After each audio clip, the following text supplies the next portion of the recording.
Hello बच्चों, स्वागत है आपका इस वीडियो में। आज के इस वीडियो में हम आपको पर्यावरण अध्ययन जो आपकी वर्कशीट है कक्षा तीसरी के विद्यार्थियों के लिए, इसका सॉल्यूशन आज हम आपको देने वाले हैं। पूरा सॉल्यूशन आपको इस वीडियो में मिलने वाला है, तो प्लीज वीडियो को लास्ट तक देखिएगा। और अगर आप हमारे चैनल पर नए हैं तो सबसे पहले चैनल को सब्सक्राइब कर लीजिए। तो चलिए आज का ये वीडियो शुरू करते हैं। तो जैसा कि सबसे पहले आप देख सकते हैं सॉल्यूशन यहाँ पे आपके सामने रखे हुए हैं। तो प्रश्न 1 से हम शुरू करेंगे। तो प्रश्न 1 में केवल एक शब्दों में उत्तर लिखिए। ये आपका प्रश्न 1 है। यहां पे आपको एक शब्द में उत्तर देना है।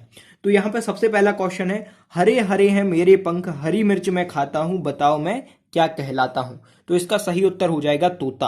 अब यहां पे देखिए, एक शब्द में भी आप लिख सकते हैं या फिर एक लाइन में भी आप इसका आंसर दे सकते हैं, लेकिन आपको एक शब्द में पूछा गया है तो एक शब्द में आपको तोता लिख देना है।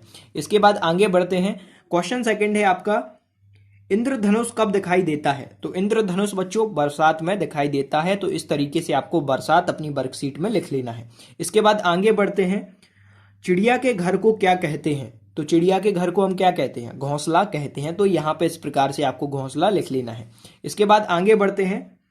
बीमार व्यक्ति का इलाज कौन करता है। इसका आंसर आपको देना है, बीमार व्यक्ति का इलाज डॉक्टर करता है। तो यहां पे आपको डॉक्टर लिख लेना है।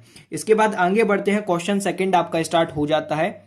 क्वेश्चन सेकंड है आपका, निम्न प्रश्नों के उत्तर दीजिए। अब यहाँ पे कुछ प्रश्न आपको दिए गए हैं, उनके उत्तर आपको लिखना है। तो सबसे पहला क्वेश्चन है, बारिश में हमें आकाश में क्या क्या दिखाई देता है। तो बारिश होने पर आकाश में गोरे और काले बादल दिखाई देते हैं।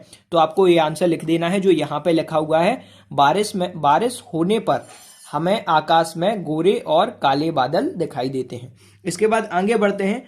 क्वेश्चन सेकंड इसी में है, चार पहिए वाले 3 वाहनों के नाम लिखिए। अब यहाँ पे 4 पहिए वाले जो 3 वाहन हैं उनके नाम यहाँ पे लिखना है। 4 भी आप लिख सकते हैं, लेकिन मैंने यहाँ पे 4 लिख के रखे हैं। जो आपको सही लगे वो आप 3 लिख लीजिए। तो 4 पहिए वाहनों के नाम यहाँ पे लिखा हुआ है इस प्रकार से, ये लिखना आपको। इसके बाद कार लिख देना, बस लिख देना, एम्बुलेंस, ट्रैक्टर, आप कोई 3 लिख सकते हैं। इसके बाद यहां से प्रश्न तीसरा आपका शुरू हो जाता है। क्वेश्चन थर्ड है आपका। सबसे पहले तो अच्छे से रीड करना है। यहाँ पे 2 पिक्चर बनी हुई हैं। कुछ बच्चे समूह में खेल रहे हैं। एक बच्चे की आंखों पर पट्टी बांधकर उसे बगीचे के पेड़ों को छूने के लिए कहा गया है। अब यहाँ पे देखिए पूरा क्वेश्चन, छूने के लिए कहते हैं। बच्चा जाकर मोटे तने वाले पेड़ को छूता है, इसी प्रकार दूसरा बच्चा पतले वाले पेड़ को छूता है। अब बताइए कि चित्र दिखाए गए मोटे तने वाले पेड़ एवं पतले तने वाले पेड़ का नाम क्या हो सकता है। अब जो मोटे तने वाला पेड़ है और पतले तने वाला पेड़ है, इसको देखकर आपको बताना है कि कौन सा पेड़ हो सकता है। और नीचे कुछ क्वेश्चन दिए गए हैं, इनको सॉल्व करना है। तो यहाँ पर पहला क्वेश्चन है, मोटे तने वाले पेड़ का नाम लिखिए। कोई 2 पेड़ का नाम आपको लिखना है जो मोटे तने वाले होते हैं। तो यहाँ पे आप बरगद लिख सकते हैं, आम भी लिख सकते हैं, या फिर इमली का पेड़ भी आप यहाँ पे लिख सकते हैं। इसके बाद क्वेश्चन सेकंड है, पतले तने वाले पेड़ का नाम लिखिए। कोई 2 आपको यहाँ पे लिखना है। तो आप नींबू लिख सकते हैं और बबूल लिख सकते हैं। इसके बाद आगे बढ़ते हैं। प्रश्न चौथा आपका यहाँ से शुरू हो जाता है। तो प्रश्न चौथे के अंदर आप देख सकते हैं, सबसे पहले तो क्वेश्चन को रीड कीजिए। निम्न के 2 उदाहरण लिखिए।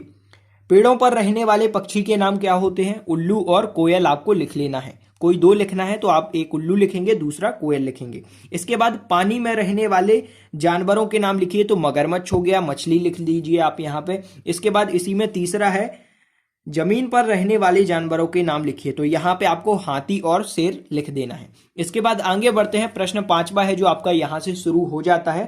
क्वेश्चन 5। तो क्वेश्चन 5 सबसे पहले आप रीड कीजिए। वर्ग पहेली में से पानी कहां कहां से मिलता है, नाम खोजकर लिखिए। अब यहाँ पे एक आपको वर्ग टेबल दी गई है। अब टेबल में कुछ इस प्रकार से टेबल आपको दिखेगी स्क्रीन पर, अगर आपको दिख रही होगी। तो इसमें से आपको नाम ढूंढना है और नाम नीचे आपको लिखना है। तो नाम आप ढूंढ सकते हैं या फिर मैं आपको बता दूंगा, स्क्रीन पर आपको टेबल दिख जाएगी। तो यहाँ पे सबसे पहला नाम लिखना है, झील आपको लिखना है। उसके बाद कुआं लिखना है, नदी लिखना है और तालाब लिख देना है। तो इस तरीके से जो मैंने लिख के रखे हैं, यही आप अपनी वर्कशीट में लिख सकते हैं। इसके बाद यहां से वर्कशीट वर्क शुरू हो जाता है जो है खंड बा, यहां पे आपको दिख रहा होगा। तो यहां पे क्वेश्चन सबसे पहले आप रीड करेंगे और उसके बाद आपको आंसर लिखना है। तो क्वेश्चन देखिए, मैं रीड करता हूं। आपके आसपास जाने वाली पक्षियों की सूची बनाइए और पक्षी के बारे में निम्नांकित बिंदुओं के आधार पर प्रोजेक्ट तैयार कीजिए। चोंच का आकार निम्न चित्रों को देखकर पक्षियों की चोंच के आधार पर पक्षी को पहचानकर उनके नाम चित्र यहाँ पे आपको नीचे लिखना है।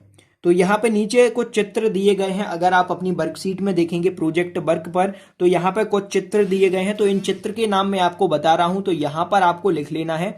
सबसे पहले आप लिखेंगे तोता, उसके बाद कौआ और मोर। यहाँ पे लाइन से आपको इसी तरीके से लिख लेना है। इसके बाद सेकंड जो क्वेश्चन है आपका, सेकंड क्वेश्चन मैं रीड करता हूं। पंखों की विशेषता। अब यहाँ पे नीचे आपको पंखों की विशेषता बताना है। तो यहाँ पे देखिए विशेषताएं यहाँ पे लिखी हुई हैं। सभी उड़ान भर सकते हैं। तोते और, यहाँ पे देखिए तोते और मोर। तो यहाँ पे तोते और मोर नहीं लिखा है, लेकिन आपको मोर लिख लेना है। मोर के पंख रंगीन होते हैं, कौआ के काले होते हैं, मोर अपने पंखों से नाचती भी है। तो यहाँ पे ए आंसर आपको एज इट इज अपनी वर्कशीट में लिख देना है। इसके बाद आगे बढ़ते हैं। प्रश्न तीसरा इसी के अंदर है, देखने की शक्ति कितनी दूर तक देख सकता है। अब यहाँ पे आपको पक्षी के बारे में लिखना है, देखने की शक्ति उसकी कितनी होती है। तो यहाँ पे आपको आंसर लिख देना है, जहां तक वो देख सकते हैं वहां तक की दूरी दिखाई देती है। ये आंसर आपको लिख देना है। इसके बाद इसी में चौथा प्रश्न है, आपको रीड करना है। और देखिए चौथा प्रश्न है, आकाश में उड़ने की क्षमता। यहाँ पे क्रम में आपको लिखना है, क्रम वाइज आपको लिख देना है। तो सबसे पहले तोते की सबसे ज्यादा क्षमता होती है, तो सबसे पहले तोता लिखेंगे, उसके बाद कौआ लिखेंगे, उसके बाद मोर। अब नीचे पक्षी का रंगीन चित्र। अब नीचे एक आपको बॉक्स दिया हुआ है। बॉक्स पर आपको बॉक्स के अंदर एक पक्षी का रंगीन चित्र बनाना है। नीचे इस प्रकार से आपको बॉक्स दिखाई देगा। तो यहाँ पे पक्षी का रंगीन चित्र आप अपने मन से बना सकते हैं, खुद बना सकते हैं। तो आज के इस वीडियो में इतना ही। यहाँ पर हमने आपको क्लास थर्ड की वर्कशीट का पूरा सॉल्यूशन प्रोवाइड करा दिया है। आई होप आपको हमारा ये वीडियो पसंद आया होगा, और वीडियो पसंद आता है तो वीडियो को लाइक कीजिए, और अगर आप हमारे चैनल पर नए थे तो प्लीज़ चैनल को